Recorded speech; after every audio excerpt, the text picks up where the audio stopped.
এই যে মানুষের আকাঙ্ক্ষা ২৪-এর অভ্যুত্থানের মধ্য দিয়ে তৈরি হয়েছে, সেই আকাঙ্ক্ষাকে যদি আমরা ধারণ করতে না পারি, আমরা যদি মনে করি পুরনো বন্দোবস্তেই সবকিছু চলবে, ওই দখল, ওই আমাদের গায়ের জবরদস্তি রাজনীতি, তাহলে আপনারা ভাবতে পারেন যে এটা বোধহয় স্থায়ী হবে। এতদিন ওরা করেছে, এখন অন্যরা করবে, এটা চলবে না। বাংলাদেশের রাজনীতিতে ২৪-এর গণ অভ্যুত্থান এই সীমারেখা টেনে দিয়েছে। নতুন ব্যবস্থার জন্ম এখন একটা অনিবার্য ঘটনা।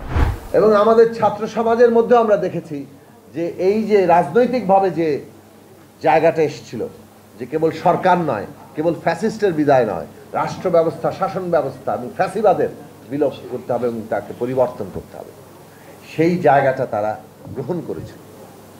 কাজে এই প্রশ্নটা সংগ্রামের ভেতর দিয়ে একটা জাতীয় প্রশ্নে পরিণত হয়েছে।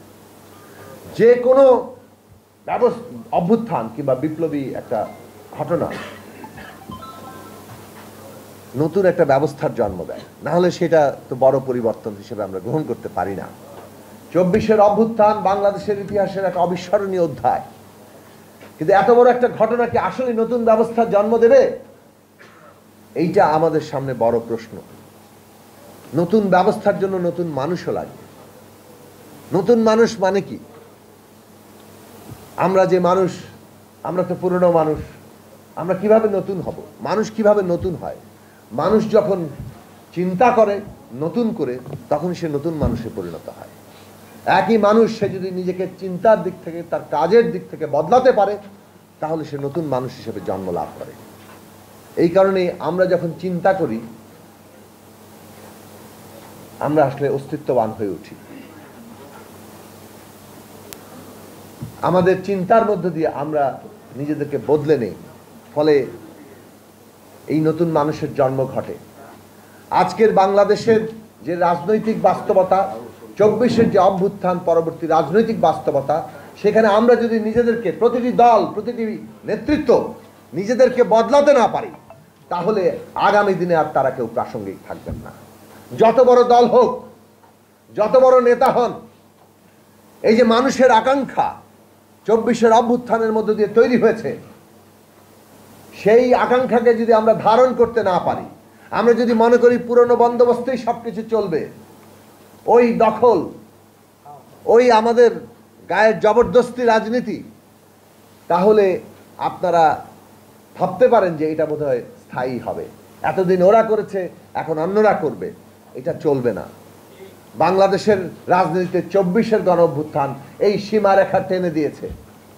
নতুন ব্যবস্থার জন্ম এখন একটা অনিবার্য ঘটনা, এটা ঘটতেই হবে। এবং এই ঘটার কারণেই বরং আমরা যারা এই ব্যবস্থার উপযোগী নিজেদের গড়ে তুলতে পারবো, নিজেদেরকে সেই অনুযায়ী তৈরি করতে পারবো, তারা এই আগামী দিনের ভবিষ্যতে প্রাসঙ্গিক থাকবেন, তারা আগামী দিনটাকে নেতৃত্ব দিতে পারবেন। কাজে সকল দলের সামনে এটা একটা বড় চ্যালেঞ্জ যে আমরা কিভাবে সেই কাজটা করব। এবং এই কাজটা করতে গেলে বিচার, সংস্কার এবং নির্বাচন, এই তিনটাকেই আমাদের গুরুত্বের সাথে নিভাবতে হবে। কোনোটাকে কম গুরুত্ব দিলে আমরা পথভ্রষ্ট হব। অনেকে এই নির্বাচনকে একমাত্র গণতন্ত্র মনে করছেন, তারা বিচার এবং সংস্কারকে অবহেলা করেন, সেটা আমাদেরকে ভুল পথে নেবে। আবার অনেকে বিচার এবং সংস্কারকে নির্বাচনের মুখোমুখি দাঁড় করিয়েছেন, সেটা আমাদেরকে একটা বিপজ্জনক খাদে নিয়ে ঠেকাবে। এই জায়গাটা আমাদের উপলব্ধি করা দরকার। বিচার আমাদের দরকার, কারণ না রাষ্ট্র মানেই ন্যায় বিচারের সাথে যুক্ত। যে রাষ্ট্র ন্যায় বিচার দিতে পারে না, সেই রাষ্ট্র টেকে না। শেখ হাসিনার রাষ্ট্র গুম খুনের রাষ্ট্র হয়ে উঠেছিল, সেই কারণে সেই রাষ্ট্র টেকে নাই, ভেঙে পড়েছে। কিভাবে দেখেন নাই?